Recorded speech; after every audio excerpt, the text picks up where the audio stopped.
हरि ओम तत्सत। श्रीमते रामचंद्राय नमः।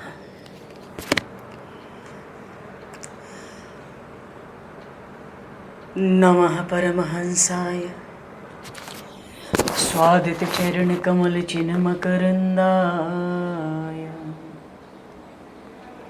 भक्तजन मानस निवासाय श्रीरामचंद्राय नमः।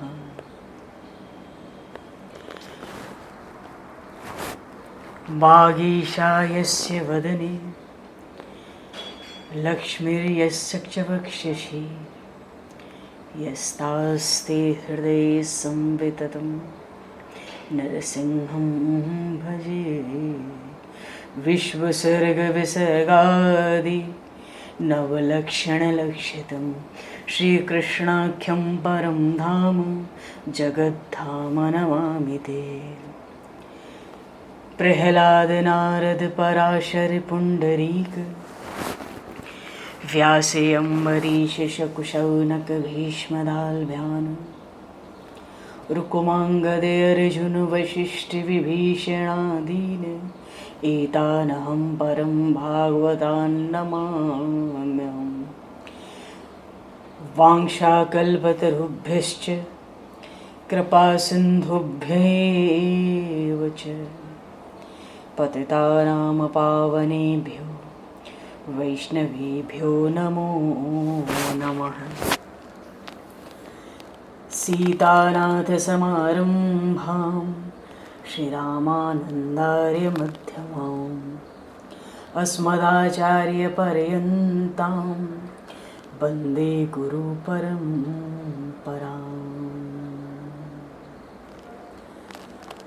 योगीन्द्राय नमस्तस्मै शुकाय ब्रह्मरूपिणे संसारसर्पदष्टं योर्विष्णुरातमौच्यत। नारायणं नमस्कृत्य नरं चैव नरोत्तमं देवीं सरस्वतीं व्यासं ततो जयमुदीरयेत्। बोली श्रीमद्भागवत महापुराण की जय। गोविंद जय जय गोपाल जय जय।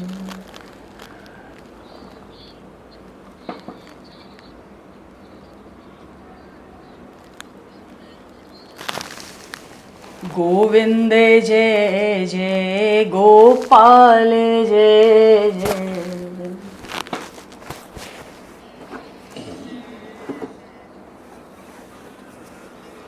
राधा रमण हरि गोविंद जय जय।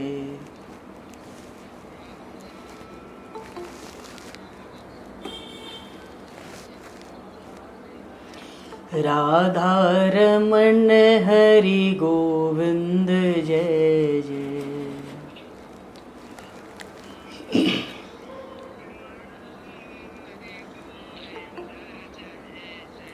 गोविंद जय जय गोपाल जय जय।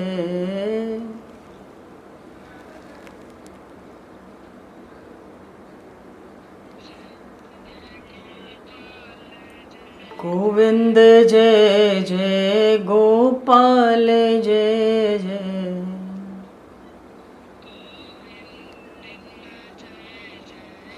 राधा रमण हरि गोविंद जय जय।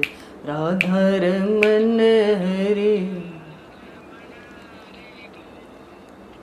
राधा रमण हरि गोविंद जय जय।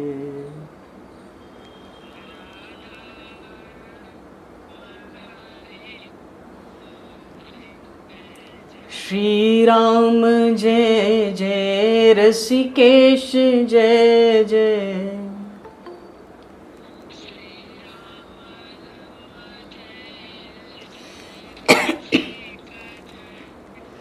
श्री राम जय जय ऋषिकेश जय जय।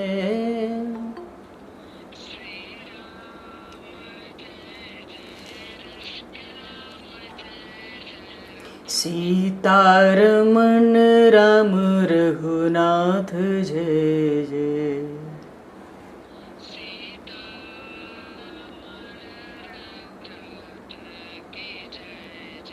सीतारमण राम रघुनाथ जय जय।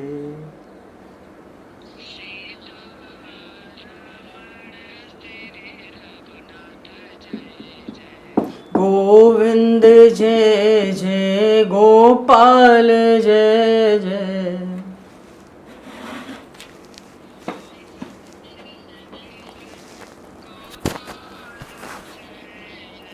राधा रमण हरि गोविंद जय जय।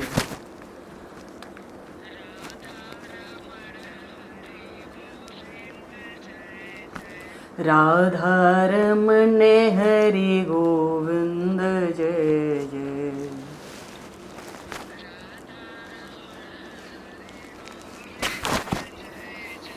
श्री राम जय जय ऋषिकेश जय जय।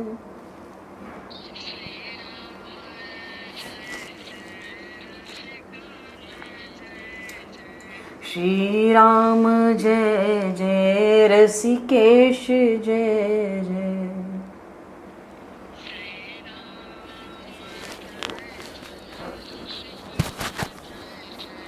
सीतारमण राम रघुनाथ जय जय।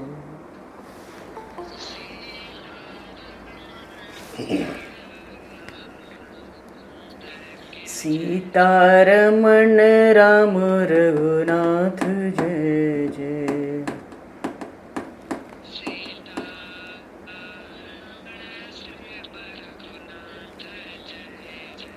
राधा रमण हरि गोविंद जय जय।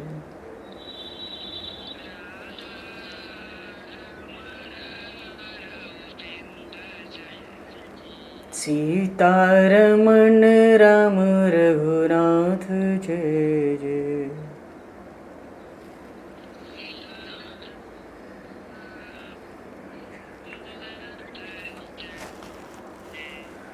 बोली शिवा के बिहारी लाल की जय। श्रीमद्भागवत महापुराण की जय। श्री वृंदावन प्रेम धाम की जय। श्री जमुना महारानी की जय। श्री गिरिराज महाराज की जय। श्री गिरिराज धरण की जय। समस्त गौवंश की जय। 84 कोस ब्रजमंडल धाम की जय। सब संतन की जय। भगवान श्री वेदव्यास जी महाराज की जय। श्री सुखदेव जी महाराज की जय। श्री सुत शौनक आदि ऋषियों की जय। सब भक्तन की जय। सब विप्रन की जय। श्रीमद्भागवत महापुराण की जय। श्री रामचरितमानस जी महाराज की जय। श्री राम महाराज की जय। जय जय श्री राधे। जय जय श्री सीताराम। हर हर महादेव। हरि शरणम। अनंत कोटि ब्रह्मांड नायक सर्वेश्वर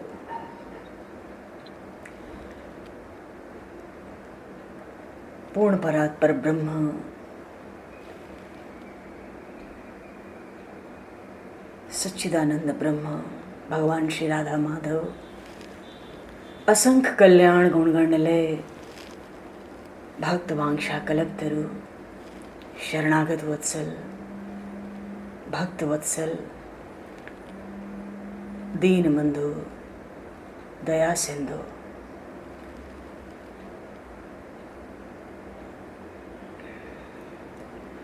भगवान श्री हरि की महती कृपा करुणा से परम पावन इस 84 क्रोस ब्रजमंडल मथुरा मंडल में श्रीधाम वृंदावन से इस महान पवित्र ब्रज रज से महापुरुषों के परम अनुग्रह से आप सभी श्रद्धालु भक्त वैष्णवों की मंगलमयी और पावन सन्निधि में मानव जीवन का सर्वोत्कृष्ट फल सत्संग है। श्रीमद् भागवत महापुराण की कथा के माध्यम से हम सभी श्रवण लाभ का सौभाग्य प्राप्त करने जा रहे हैं। सर्वप्रथम आप सभी भक्तजनों के श्री चरणों में भगवत भाव से सादर वंदन, सादर नमन। आप सभी को यथा योग्य जय सियाराम, जय जय श्री राधे, हरि शरणम, जय श्री गुरु महाराज जी की जय हो, जय जय जय श्री राधे, जय श्री जय हो भगवान सीताराम। वंशी विभूषितकरान्नवनीरदाभात् पीताम्बरादरुणबिम्बफलाधरोष्ठात् पूर्णेन्दुसुन्दरमुखादरविन्दनेत्रात् कृष्णात् परं किमपि तत्त्वमहं न जाने, कृष्णात् परं किमपि तत्त्वमहं न जाने। हरिशरणम। पूर्व प्रसंग में युधिष्ठिर जी महाराज भीमसेन जी के साथ वार्ता कर रहे हैं और इस बात की आशंका कर रहे हैं कि कलयुग का आगमन हो गया है, कलयुग के लक्षण दिखाई पड़ रहे हैं। अभी ये चर्चा आरंभ ही हुई थी कि इसी बीच में भक्तराज भगवान के सखा श्री अर्जुन जी महाराज का हस्तिनापुर आगमन हुआ। उनके तेज से हीन श्रीमुख का दर्शन करके धर्मराज को ऐसा लगा कि क्या अधर्म बन गया। अर्जुन के मुखारविंद का तेज अर्जुन निस्तेज मालूम पड़ता है। इसका क्या कारण है? कारण सुनाया, श्री कृष्ण के वियोग में अर्जुन व्याकुल है, पर बड़े वीर हैं अर्जुन, पर भगवान के विरह में, भगवान के वियोग में, भगवान के स्वधाम गमन से बालवत रो पड़े हैं अर्जुन जी महाराज। और कुशल समाचार जब धर्मराज ने पूछा तो अर्जुन जी ने सुनाया कि प्रभु तो भगवान श्री कृष्ण अपने धाम को पधार गए हैं। ये सुन के बड़े व्याकुल हुए धर्मराज युधिष्ठिर। सिंहासन पर विराजमान थे किंतु नीचे गिर पड़े। क्यों? भगवान के बिना जीवन व्यर्थ है। ये जीवन किसके लिए? पर भगवान श्री कृष्ण के वियोग में अर्जुन जी स्मरण कर रहे हैं, उन परमात्मा के एक एक उपकार का स्मरण कर रहे हैं। अर्जुन जी को पूरा अनुभव होता है, आज तक जहाँ जहाँ मेरी विजय हुई वहाँ भगवान की ही विजय थी। और कल प्रसंग चला था, अर्जुन जी बड़े भाई को याद दिला रहे हैं कि एक बार जब महर्षि दुर्वासा आए थे और हमारे पास स्वागत के लिए उस अक्षय पात्र में जो सूर्य नारायण ने हमें दिया था उसमें कुछ नहीं बचा था द्रौपदी के खाने के बाद। तो हम सब व्याकुल हो गए थे। महर्षि दुर्वासा 10,000 शिष्यों के साथ एकादशी का पारण करने आए थे, प्रबोधनी एकादशी का। उनका निर्जल व्रत था। संध्या काल होने वाली थी, घर में कुछ नहीं था। हम सब व्याकुल हुए, पर द्रौपदी ने खुद को तुरंत संभाला और द्रौपदी ने पांडवों को समझाया, क्यों हमारे प्रभु कहीं चले गए हैं क्या? द्रौपदी ने प्रेम से भगवान को पुकारा, करुण स्वर से पुकारा। वो स्वर भगवान के कानों तक पहुंचा। हरे कृष्ण कृष्ण कृष्ण हरे हरे, हरे राम राम राम हरे हरे। एक बार भगवान श्री कृष्ण ने द्रौपदी जी से कहा था, मैं तुम्हारा भाई हूं और तुम मेरी बहन। तो आज द्रौपदी जी कहते हैं, देखो एक बार तो तुमने हमारी लज्जा रखी। आपकी बहन अब भिखारिन हो गई है, घर में कुछ नहीं है। 10,000 ब्राह्मण महर्षि दुर्वासा के साथ भोजन मांग रहे हैं। मैं भोजन कर चुकी हूँ और मेरे भोजन करने के बाद अक्षय पात्र से कुछ भी नहीं आता। और जब तक द्रौपदी भोजन नहीं करती है तो चाहो तो दिन रात करोड़ों ब्राह्मणों को खिलाओ। तो कहती आज बहन भिखारिन हो गई है, घर में कुछ नहीं है। गरुड़ पर बैठकर दौड़ के आइए, हे नाथ कृपा करिए, विलंब न करिए, मेरी लज्जा जाएगी, और मेरी लज्जा जाएगी तो इस जगत में आपका भी तो उपहास होगा। महर्षि दुर्वासा के आने का समय हो गया है।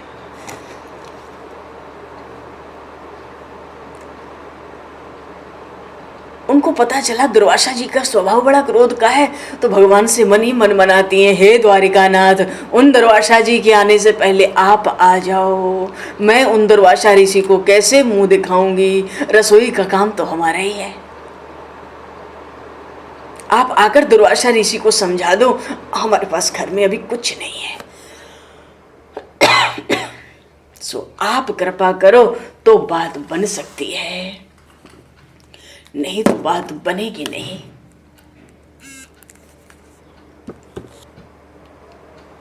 कीर्तन कर रही है द्रौपदी ने इधर आर्तवाणी से करुण स्वर से भगवान द्वारिकानाथ की प्रार्थना की कि नाथ दौड़ कर आइए।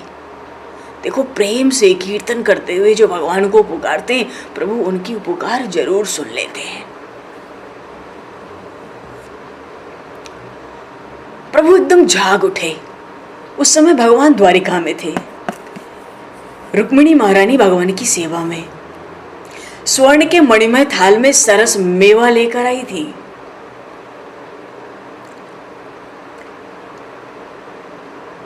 रुक्मिणी जी मना कर रही हैं, अरे मैं अभी बहुत प्रेम से ले आई हूं, आप पहले इसको खाओ, अभी कहीं मत जाओ बिना खाए, इतनी जल्दबाजी किसी बात की मत करो।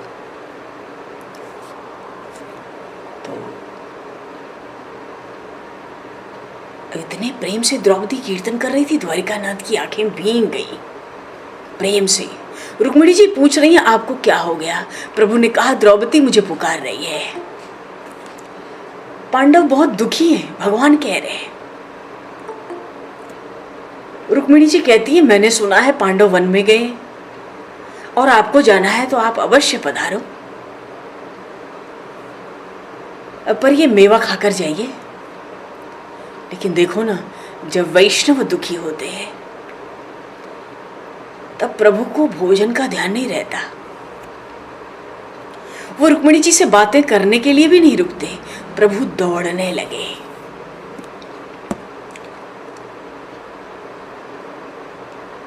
इधर तो द्रौपदी जी कीर्तन कर रही हैं श्री कृष्ण का, और कीर्तन करती हुई द्रौपदी इतनी आनंद में है, जैसे यहाँ खोला तो द्वारिकाधीश श्री कृष्ण के दर्शन हुए। बोलिए श्री द्वारिकाधीश भगवान की जय। जय हो प्रभु।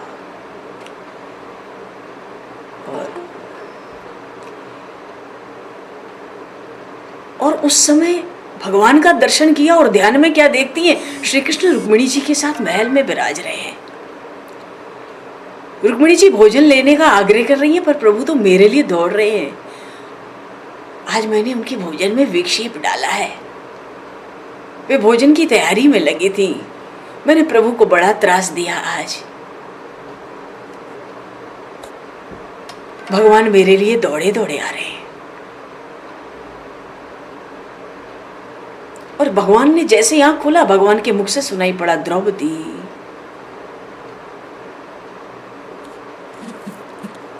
भगवान से सुनाई पड़ा, पर करें क्या, आज घर में तो कुछ है नहीं।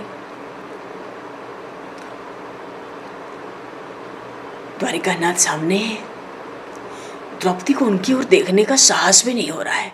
क्यों? स्वार्थी है, स्वार्थ से भगवान को बुलाया, स्वार्थ से आज भगवान को बुलाया, इसलिए भगवान को देखने का साहस नहीं हो रहा उधर। मालूम है भगवान को अपने स्वार्थ के लिए बहुत परेशान किया। द्रौपदी की दृष्टि धरती पर है, परमात्मा देख रहे हैं। कहा, द्रौपदी मुझे बहुत भूख लगी है, मैं दौड़ता आया हूँ, मैं द्वारिका में आज कुछ भी नहीं खाया हूँ, अब मैं तुम्हारे हाथ का भोजन बना हुआ खाऊंगा, तू मुझे भोजन दे। द्रौपदी कहती है, आप आए भी तो आए, आप भी भूखे ही आए। यही तो समस्या है। दुर्वासा जी आए हैं 10,000 ब्राह्मण लेकर, आप भी आए तो भूखे आए। घर में कुछ भी नहीं है, आप मुझे लज्जित मत करिए। भगवान कहते अरे मेरे लिए कुछ तो रखा होगा, आज तुम्हारे हाथ का ही दिया हुआ मुझे कुछ भी खाना है। द्रौपदी लज्जित है। भगवान कहते मैंने तो सुना है तुम्हारे पास एक अक्षय पात्र है, मेरे लिए उस अक्षय पात्र में जरूर कुछ रखा होगा, चल ले आओ उस अक्षय पात्र को, तू मुझे दिखा। द्रौपदी ने वो अक्षय पात्र भगवान को दिया। अच्छा, कई दिन का भूखा व्यक्ति जिस तरह अन्न को ढूंढता है, उसी तरह द्वारिकानाथ अक्षय पात्र में अन्न ढूंढ रहे हैं। देखो जी, ये तो संभव नहीं है कि महारानी द्रौपदी, अरे अग्निकुंड से प्रकट हैं द्रौपदी जी, वो बर्तन साफ कर दें और फिर उसमें अन्न लगा रह जाए, झूठा रहे, ये संभव नहीं है। ये तो सब भगवान की लीला है। भगवान ने पात्र लिया, अन्न ढूंढने लगे। अंततः भगवान को भाजी का, साग का एक पत्ता ढूंढ लिया भगवान ने। द्रौपदी से कहने लगे ये तूने मेरे लिए रखा था ना। मैं समझ गया, देख मुझे मिल गया, मुझे कुछ तो मिला।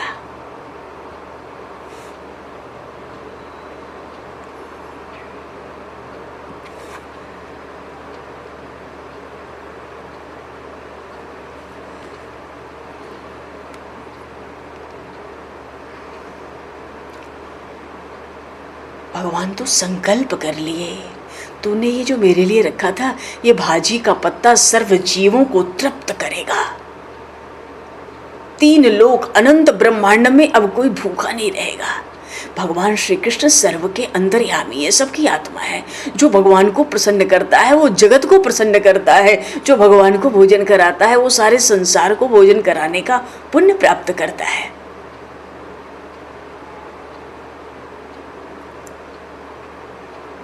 बड़े प्रेम से, बड़ी पवित्रता से भगवान का स्मरण करते हुए उनको भोजन कराया जाए।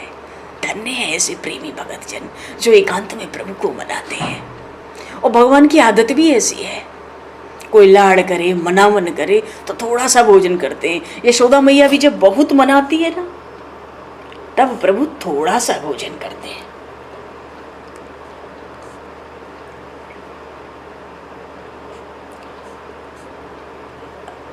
हरिशरण, भगवान को बड़ा ही प्रेम से आग्रह किया जाए तब भगवान भोजन करते हैं। प्रभु ने संकल्प किया कि संसार के सब जीव तृप्त हो जाए। आवाज आ रही है? हरिशरण नहीं आ रही।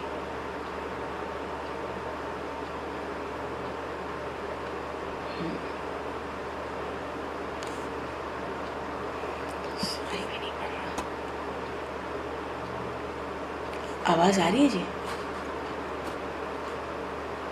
हाँ जी आ रही है। हाँ जी अब आ रही है, बिल्कुल आपने कहा ना आवाज आ रही है, वो सुनाई दी। अच्छा ठीक है। अच्छा, तो भगवान ने संकल्प किया सर्व जीवों की तृप्ति हो। भोजन करते करते उस साग के पत्ते को मुख में रखते रखते भगवान को डकार आने लगी। उधर दुर्वासा ऋषि का पेट फूल गया। ब्राह्मणों में कोई संध्या करता, कोई जप कर रहा था, एकदम सभी को डकार आने लगी, मानो नाक तक भोजन भर गया हो। सबको आश्चर्य हो रहा है ये क्या हुआ। उसी समय भीमसेन को भगवान ने भेजा कि जाओ महर्षि दुर्वासा से कहो संध्या होने वाली है, जल्दी आवे, 10,000 शिष्यों के साथ जाओ, खबर कर दो। भीमसेन जी दुर्वासा जी के पास पहले तो जा नहीं रहे थे, डर रहे थे कि केशव घर में तो कुछ भी नहीं है, एक छटाक अन्न नहीं है, तुम कहते हो बुला के लाओ, अन्न नहीं मिला श्राप मुझे ही देंगे, मैं नहीं जाऊंगा। भगवान बोले जाओ, आप मेरे कहने से जाओ और उनको निमंत्रण देके बुला लाओ। जब भीमसेन जी गए तो दुर्वासा जी तो घबराहट में थे ही, आश्चर्य हो रहा था, सबको डकार आ रही है। तो दुर्वासा जी कहते हैं, भीमसेन ने कहा भगवान ब्राह्मण अब पधारो, भोजन की सब तैयारी हो गई है, अब बस आपको प्रसाद पाने की देरी है। जैसा आपने कहा था 10,000 ब्राह्मणों के साथ प्रसाद तैयार है, बढ़िया, द्रौपदी के हाथ की रसोई तैयार है। भगवान ने जैसा जैसा सिखाया। तो दुर्वासा जी ने कहा मेरा तो पेट कुछ भरा लग रहा है, इन ब्राह्मणों से कह देता हूँ ये चले जाएं। तो जो 10,000 ब्राह्मण साथ में थे उन्होंने कहा कि अरे महाराज गुरुदेव कुछ मत कहो, आचमन करने की शक्ति नहीं है कि एक बूंद जल आचमन के लिए मुंह में ले लो। एकदम आचमन भी बाहर आ जाएगा, हम नहीं जा सकते। गुरुदेव आप बड़े कलाओं से पूर्ण हैं, आप जाएं। अब जहाँ भगवान ने संकल्प कर दिया एक साग के पत्ते पे, महर्षि दुर्वासा कहते हैं हिम्मत ही नहीं कुछ पाले, जाएं तो इतनी रसोई भी तो बनवा के आए, और बना कुछ नहीं है। ये तो सब प्रभु की लीला, भक्तों के प्रति भगवान का प्रेम। तो भीमसेन से कहा, भीमसेन देखो मैंने बड़ा तंग किया, बड़ा परेशान किया तुम लोग को, इतनी रसोई द्रौपदी ने की, उसको मेरा आशीर्वाद देना, और मैं अब भोजन करने की स्थिति में कोई नहीं है।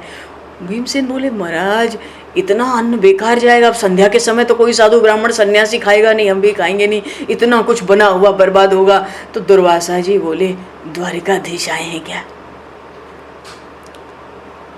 क्या द्वारिकाधीश घर पर आए हैं? भीमसेन ने कहा हाँ द्वारिकाधीश आए हैं, आपके स्वागत के लिए द्वार पर खड़े हैं। अब तो दुर्वासा जी की हालत एकदम बिगड़ गई, वो समझ गए। भीमसेन से बोले तुम मुझसे जो मांगना चाहो वरदान मांग लो, मुझे वहाँ मत ले जाओ, अब हमारी खाने की क्षमता नहीं है, और कह देना कि वो हमें आशीर्वाद देकर चले गए, जो चाहो वरदान मांग लो। भीमसेन प्रसन्न हो गए। भीमसेन ने दुर्वासा जी से वरदान मांगा हमारे शत्रु का विनाश हो जाए। दुर्वासा जी ने कहा बिल्कुल यही होगा और जल्दी होगा, और दुर्वासा जी तो भागे क्योंकि आचमन की शक्ति नहीं। भगवान की लीला, बोलिए श्री द्वारिकाधीश भगवान की जय। अजी उस समय करोड़ों खर्च करके दुर्योधन ने चौमासे में 4 महीने दुर्वासा जी की सेवा की थी, अकेले अपने शरीर से सेवा की थी, दास दासियों से नहीं कराई थी। उनकी सेवा बड़ी कठिन, केवल इसलिए कि पांडवों को श्राप मिल जाए और वो पांडव अपने आप नष्ट हो जाए, पर हो गया उल्टा। ये भगवान की लीला है, भगवान भक्तों के साथ है। भगवान ने ऐसे विवश हो गए दुर्वासा जी की, कह दिया भीमसेन की जाओ तुम्हारे शत्रु का नाश हो। आशीर्वाद जो मिलना था दुर्योधन को वो मिला भीमसेन को महाभारत के युद्ध के पहले ही।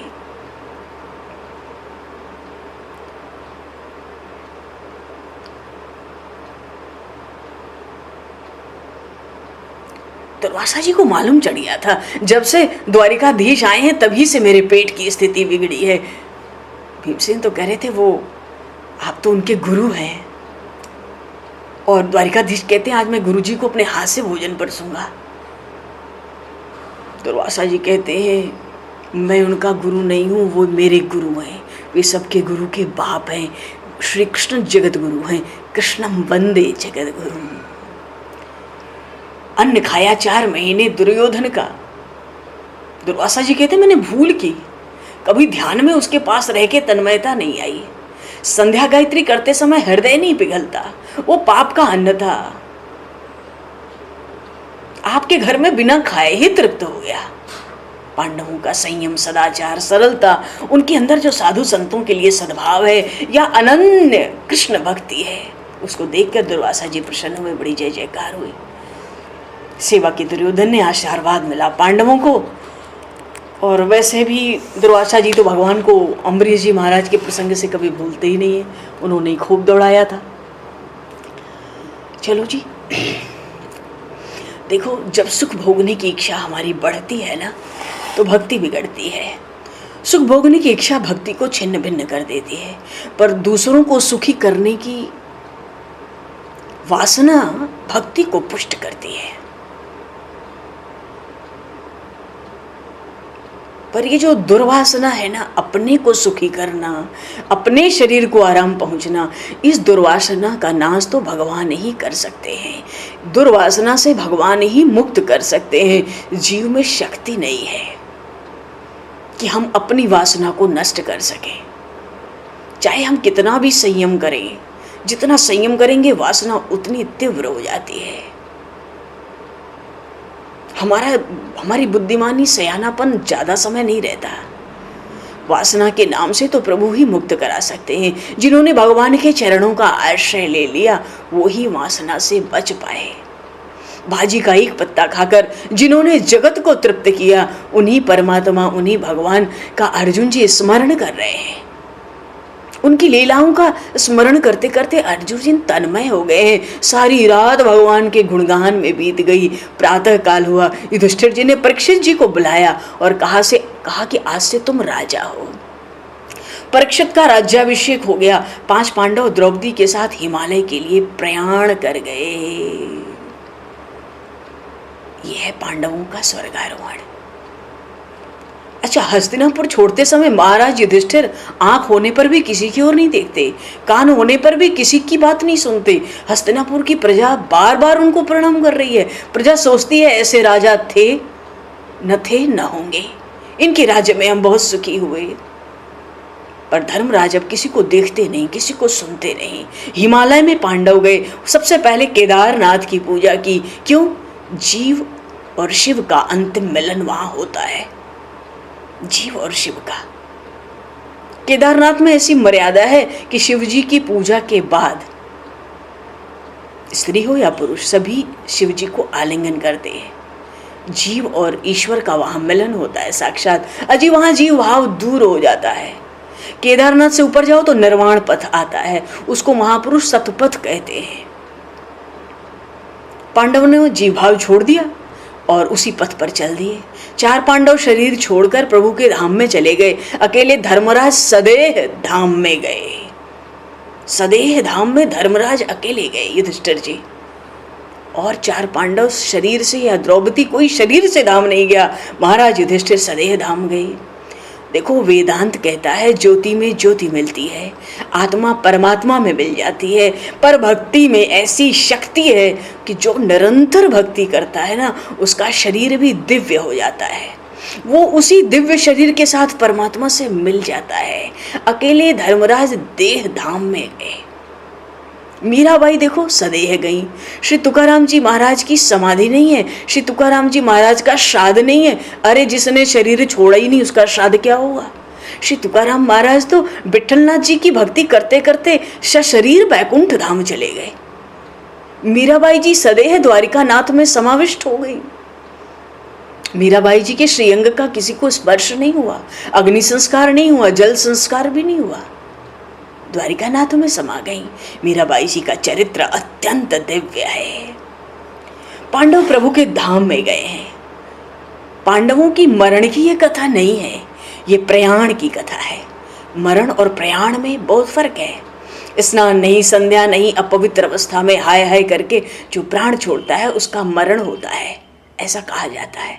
पर अंतिम दिन तक जो स्नान करता है, भगवान का ध्यान करता है, बालकृष्ण लाल को दूध से स्नान कराता है, श्रृंगार करता है, भोग लगाता है, प्रभु की आरती करता है, भले मानसी सेवा करे, उनका दर्शन करता है, स्मरण करते करते जो आनंद से शरीर को छोड़ देता है वो प्रभु के धाम जाता है।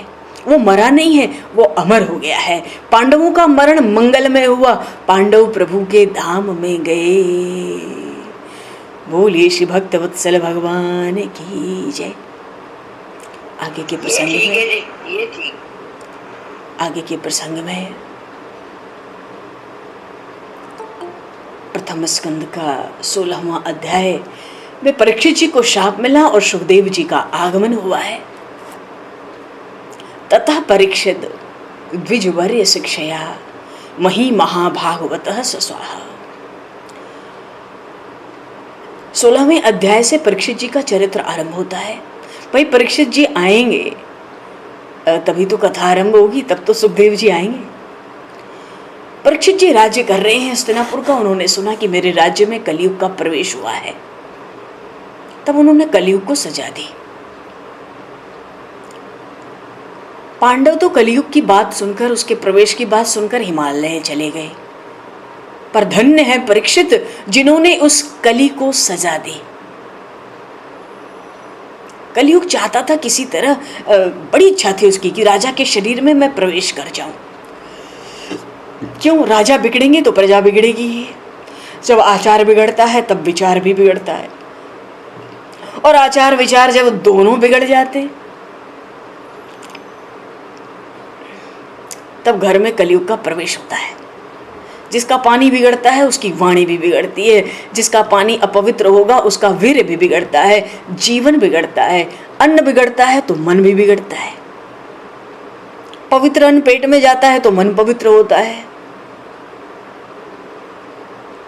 पहले के ऋषि बड़ी सूक्ष्म दृष्टि रखते थे, सूक्ष्म शरीर का भी विचार करते थे।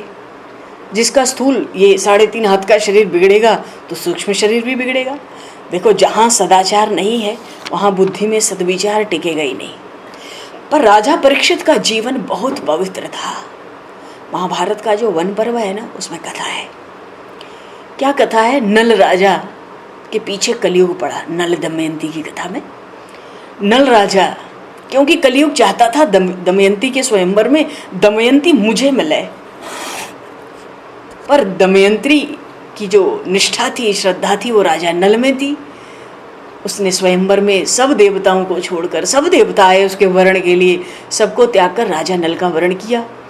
जब देवता लौटने लगे, दमयंती नहीं मिली, तो कलयुग मिला था रास्ते में। रास्ते में कलयुग ने उन देवताओं से पूछा, क्यों, स्वयंवर हो गया क्या? देवताओं ने कहा हाँ। कलयुग को बड़ा दुख हुआ। उसने कहा, दमयंती किसको मिली? देवताओं ने कहा, राजा नल का उसने स्वेच्छा से वरण किया है। तब से ये राजा नल के पीछे कलयुग पड़ गया था। पर इनका जीवन बड़ा पवित्र था, तो शरीर में घुसना चाहता था इनके। कैसे घुसे, उसकी हिम्मत नहीं होती थी। एक बार राजा नल से छोटी सी गलती हुई। रात को दीर्घ शंका में गए। हाथ पैर की शुद्धि तो की, पर ठंड थी ना, तो ठंड तेज होने के कारण या कुछ आलस्य रात का होने के कारण हाथ पैर धोया, पर पैर की एड़ी का जो भाग था ना, पिछला हिस्सा, वो धुला नहीं था। बस उस एड़ी से कलयुग प्रवेश कर गया राजा नल में। देखो जी, दीर्घ शंका हो, लघु शंका हो, हाथ पैर धोना मुख की शुद्धि कम से कम कुछ नहीं तो 5 बार कुल्ला बहुत जरूरी है, क्योंकि शुद्धि भंग होगी तो कलेजा बिगड़ जाएगा। और तब कलयुग आता है, फिर आचार बिगड़ते हैं, फिर विचार बिगड़ते हैं, मन बुद्धि में सब गंदे विचार में हमारे फंस जाते हैं। संयम रखने की स्थिति जो थी वो बिगड़ने लगती है। अच्छा देखो, जो हर किसी के हाथ का खाता है ना,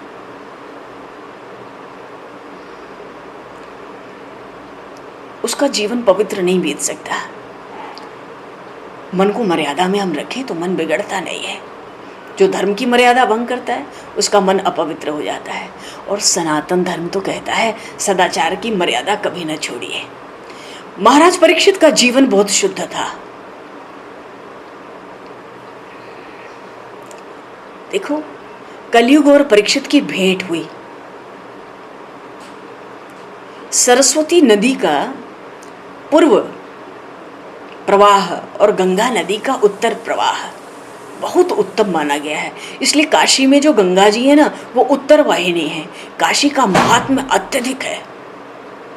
और सौराष्ट्र में 2 स्थान बड़े, जहाँ द्वारिकानाथ भगवान श्री रुक्मिणी जी के साथ विराजते थे, वहाँ पे सरस्वती नदी ना पूर्व वाहिनी है। इसी स्थान पे परीक्षित जी और ये कौन आया अभी, कलयुग, इनकी मुलाकात हुई थी, परीक्षित जी की और कलयुग की।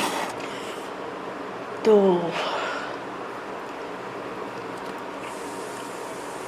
कलयुग कपट से स्पर्श करना चाहता था राजा परीक्षित को, उनके शरीर में प्रवेश करना चाहता था। उसने माया रची। बैल धर्म का प्रतीक है, इसलिए भगवान शिव का वाहन वृषभ होता है। तो बैल के 3 पैर थे, 3 तो उसने काट डाले, 1 पैर बचा। और पास में एक गाय थी, दया की पात्र दिख रही थी बिल्कुल। और वो कलयुग उस 1 पैर के बैल और उस अत्यंत दुखी गाय को त्रास दे रहा था। राजा परीक्षित को आश्चर्य हुआ, मेरे राज्य में ये कौन है जो गाय को त्रस्त कर रहा है। देखो, प्राचीन काल में लोग गाय की बहुत देखभाल करते थे। राजाओं को तो गौ ब्राह्मण प्रतिपाल कहा जाता था। क्यों गाय की इतनी वंदना क्यों है? देखो, गौ माता घास खाती है और दूध देती है, समाज से सबसे कम लेती है घास, और देती क्या है? शक्ति। गाय के दूध में शक्ति होती है। तो राजाओं को गौ ब्राह्मण प्रतिपाल, गाय और ब्राह्मण। ब्राह्मण क्यों? क्योंकि ब्राह्मण ज्ञान देते हैं। क्योंकि इस संसार में अनेक जीव अज्ञान के कारण दुखी हैं। समझदारी में अत्यंत सुख होता है, अज्ञान में अत्यंत दुख होता है। तो ब्राह्मण समाज से कम लेकर समाज का अज्ञान दुख दूर करते हैं, जन्म जन्मांतर का। इसलिए ब्राह्मणों की रक्षा भगवान और राजाओं ने की। गौ माता की रक्षा गाय सबसे कम लेती है, घास खाती है और शक्ति देती है दूध की। तो आगे चलो जी। महाराज गाय को देखे कि गाय दुख पा रही है मेरे राज्य में। अब आप कहेंगे गाय का ही दूध में शक्ति है, भैंस के दूध में नहीं। भैंस भी तो दूध देती है। तो बात तो सही है कि भैंस दूध देती है। भैंस के दूध से चर्बी बढ़ती है, गाय के दूध से शक्ति बढ़ती है। भैंस का दूध जड़ बनाता है, गाय गौ माता का दूध हमको शक्ति देता है, मन को शुद्ध करता है।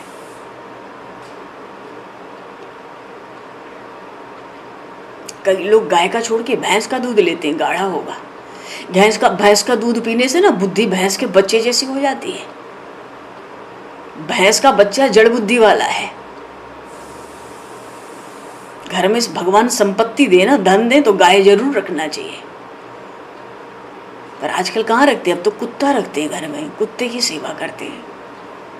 जो कुत्ते की सेवा करेंगे उनको दूसरे जन्म में कुत्ते के रूप में जन्म लेने की तैयारी करनी होगी। हाँ, कुत्ता जब आंगन में आता है तो उसे रोटी का टुकड़ा देना चाहिए, मारिए नहीं। पर सेवा तो गाय की ही होती है। हमारे सनातन धर्म में गाय के बिना कोई काम कभी होता ही नहीं है। भारतवर्ष में गाय बहुत पवित्र मानी जाती है। आप कोई भी सत्कर्म करें, देह शुद्धि करनी पड़ती है, और गौमूत्र में गंगा जी विराजमान है। गौमूत्र से देह की शुद्धि होती है, गाय का गोबर से भूमि की शुद्धि होती है। हमारे शास्त्रों में लिखा है, जिस घर का कोई भी भाग गाय के गोबर से नहीं लीपा जाता वो घर अशुद्ध है, वो घर अपवित्र है। गाय का एक एक अंग, गौ माता का एक एक अंग में देवों का निवास है। हमको समझना चाहिए, जो गौ माता को प्रसन्न करता है वो सबको प्रसन्न कर लेता है। परीक्षित विचार कर रहे हैं, मेरे राज्य में गाय को कौन त्रस्त कर रहा है? इस बैल के 3 पैर किसने काट डाले? देखो, भगवान शंकर का जो नंदिकेश्वर है, भगवान शंकर भी तो नंदिकेश्वर के ऊपर विराजमान है। ये नंदिकेश्वर कौन है? ये साक्षात धर्मराज हैं।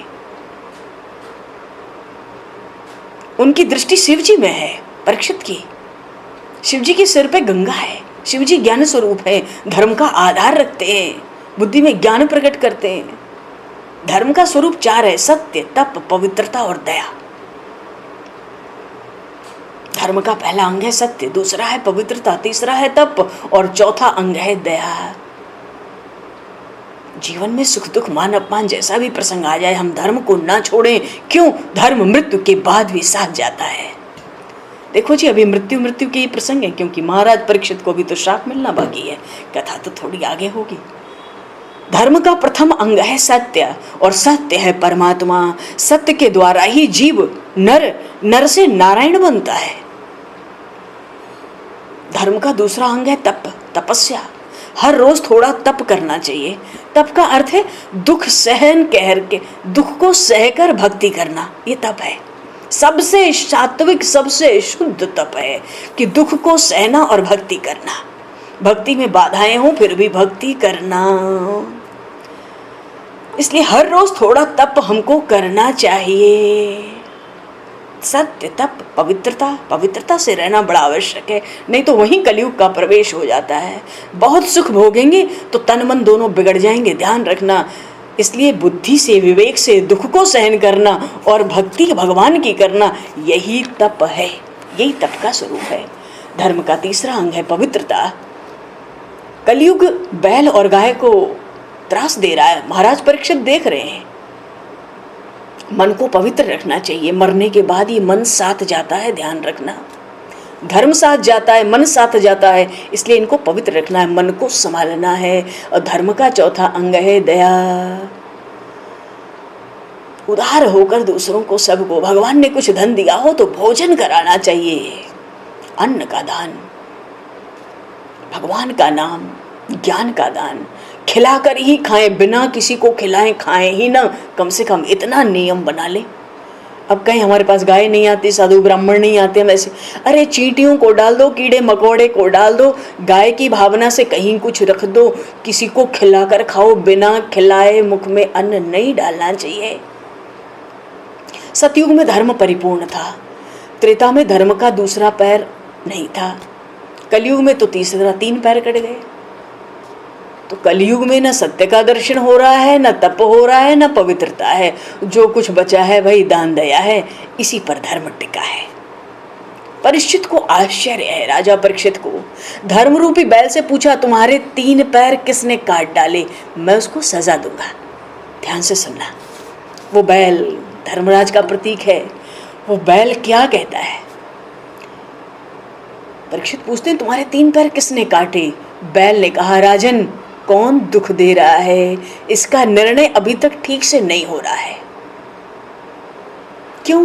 कुछ लोग मानते हैं कि काल, समय सुख दुख देता है।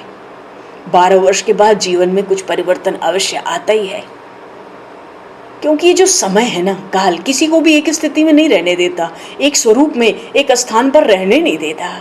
काल के कारण लोग सुखी दुखी होते हैं, सुख से सुखी, दुख से दुखी।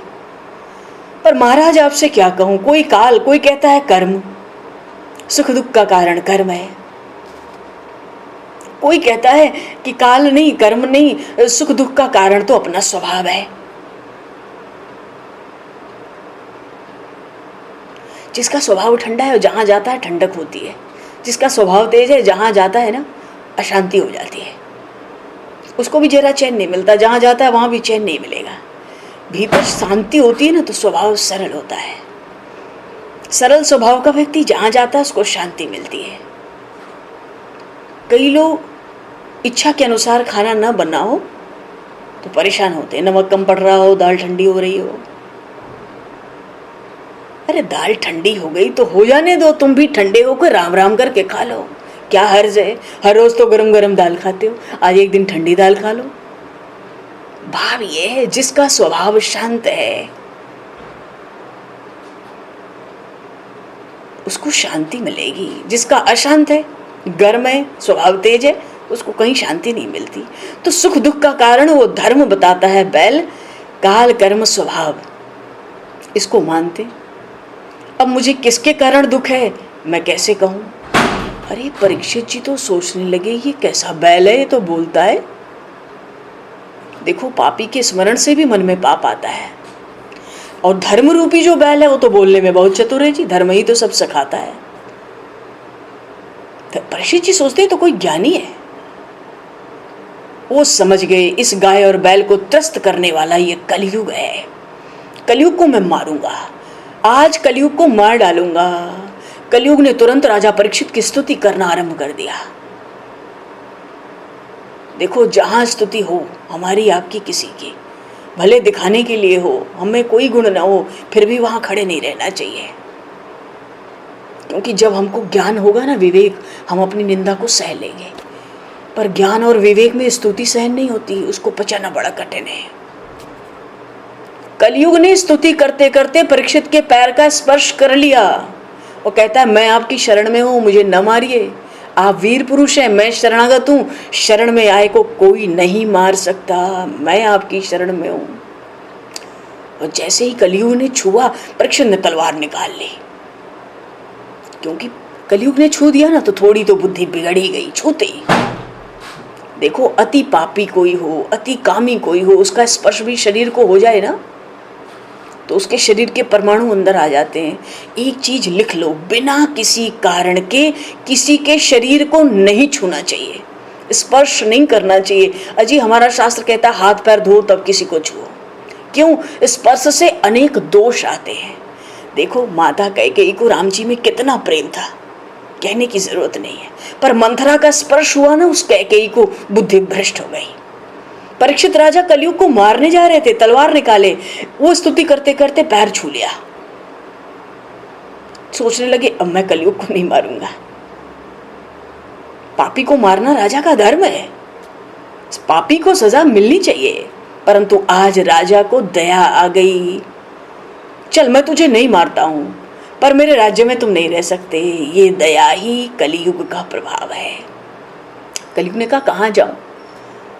जहां जाता हूं आपका ही राज्य, मैं आपकी शरण में आया हूं, मुझे रहने के लिए स्थान दीजिए, राज्य दीजिए। द्यूतम पानम स्त्री है सोना, यत्रा धर्मस चतुर्विध।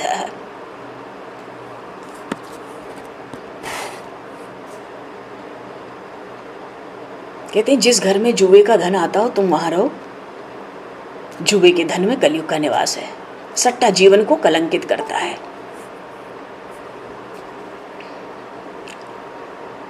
जिस घर में जानबूझकर जीव की हिंसा होती है वहां कलयुग आ जाता है। अनजान में हिंसा होती है, भगवान क्षमा कर देते हैं। अब देखो, मच्छर है, खटमल है, सुनो ध्यान से।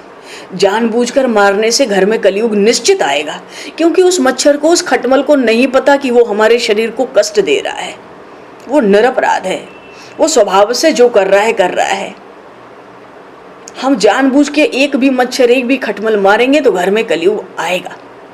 जहां भी जीव की हिंसा होती है वहां कलयुग आता है।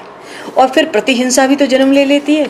जिसको जैसे मारेंगे आगे तैयार है, अगली बार जन्म लेके आओ तो अगले जन्म में हमको मारने के लिए तैयार है। देखो, जहाँ वेश्याएं रहती हैं वहाँ कलयुग का निवास है। क्यों? मांस मुद्रा का सेवन होता है वहाँ, तो वहाँ कलयुग आता है। आप सब तो भक्त वैष्णव हैं, भगवान के प्यारे हैं। प्रभु को जो कुछ स्वीकार करते हैं, भगवान हमारे जो कुछ स्वीकार कर लें, हमको तो वही प्रसाद के रूप में ग्रहण करना है। प्रभु को कोई पान सुपारी देता है ना, प्रभु स्वीकार कर लेते हैं। अब भगवान को कोई तंबाकू अर्पण करेगा ना, तो प्रभु उसको स्वीकार नहीं करते। तंबाकू खाने पीने और सूंघने से भी पाप लगता है। क्यों? क्योंकि इसमें कलयुग का वास है। तंबाकू तन और मन दोनों को विकृत कर देता है। भगवान जिस वस्तु को स्वीकार नहीं करते उसको हमें भी नहीं लेना है। वहां कलयुग का निवास है। अच्छा, राजा ने कली को 4 स्थान दिए, परंतु कलयुग को संतोष नहीं हुआ। कहता ये तो सब गंदी जगह है। वैश्यावृत्ति वाली स्त्रियों पर जाना, या जुए के धन पर जाना, हिंसा में जाना, कुछ बढ़िया सुंदर जगह भी निवास दो महाराज, क्या कर रहे हो? तो राजा परीक्षित ने कहा, चल आज से तेरा स्वर्ण में निवास रहेगा, सोने में। स्वर्ण, कलयुग को स्वर्ण में रहने की आज्ञा दे दी। स्वर्ण में कली अर्थात चांदी में नहीं। जिस घर में पाप से धन आता है उस घर में कलयुग का निवास है। अधर्म की लक्ष्मी में कलयुग का निवास होता है। कलयुग प्रसन्न हो गया है। हे प्रभु, कलयुग प्रसन्न हो गया है स्वर्ण का स्थान मिलते ही। क्यों? राजा के जीवन में धन ही धन है। अब तो कहीं न कहीं राजा के जीवन में मैं घुस ही जाऊंगा। धन से भी धर्म की महत्ता बहुत ज्यादा मानी गई है। धर्म से जीवन सुधरता है, धन से जीवन बिगड़ता है। स्वर्ण में आ गया, स्वर्ण में आ गया कलयुग। एक दिन राजा परीक्षित के, देखो क्या होता है, ये कलयुग का काम क्या है। कुछ प्रसंग है, इसको ध्यान से सुनना समझना जरूरी है। हम हर दिन हर क्षण समझ सकते हैं कि कब हम में कलयुग है कब नहीं है। एक दिन राजा परीक्षित ने सोचा, मेरे पूर्वजों ने मेरे लिए क्या रखा है, आज तक मैंने देखा ही नहीं। तो राजकोष खुलवाया, राजा परीक्षित देखने गए। एक पेटी में बड़ा सुंदर स्वर्ण का मुकुट मिला। राजा को बहुत पसंद आया। राजा ने कुछ सोचे विचारे बिना मुकुट को सिर पर धारण कर लिया। ये स्वर्ण का मुकुट पता है कौन है? ये किसका मुकुट है? ये क्या है? ये जरासंघ का मुकुट था। ये पाप का धन था। भीमसेन जरासंघ को मारकर मुकुट को ले आए थे हस्तिनापुर।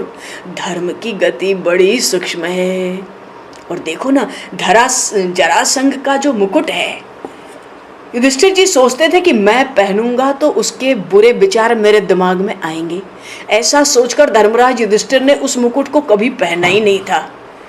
पर कलयुग के स्पर्श से परीक्षित ने मुकुट की सुंदरता से आकर्षित होकर बिना सोचे समझे इस जरासंघ के मुकुट को अपने मस्तक पर धारण कर लिया। और तुरंत कलि पुरुष ने तुरंत राजा के मस्तक पर उस मुकुट में प्रवेश पा लिया। और मुकुट पहनते ही राजा परीक्षित को शिकार खेलने की इच्छा हो गई।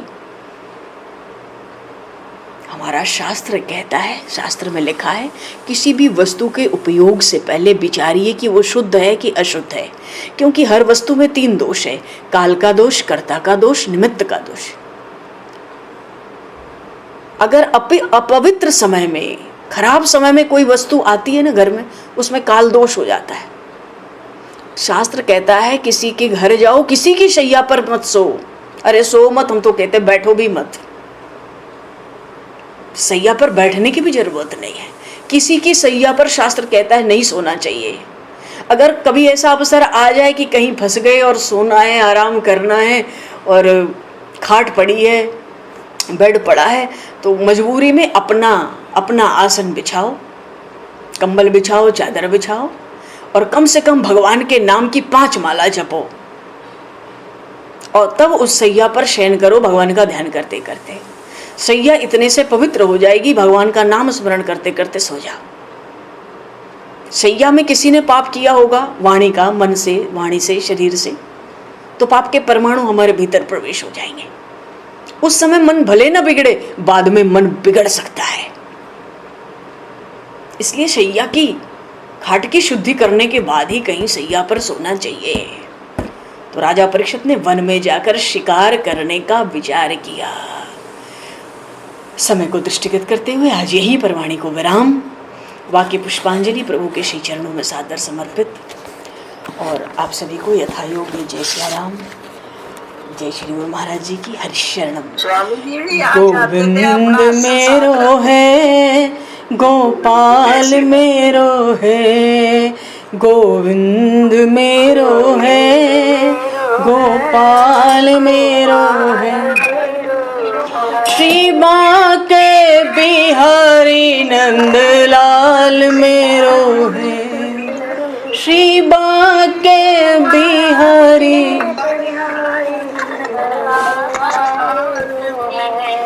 गोविंद मेरो है, गोपाल मेरो है, गोविंद मेरो है,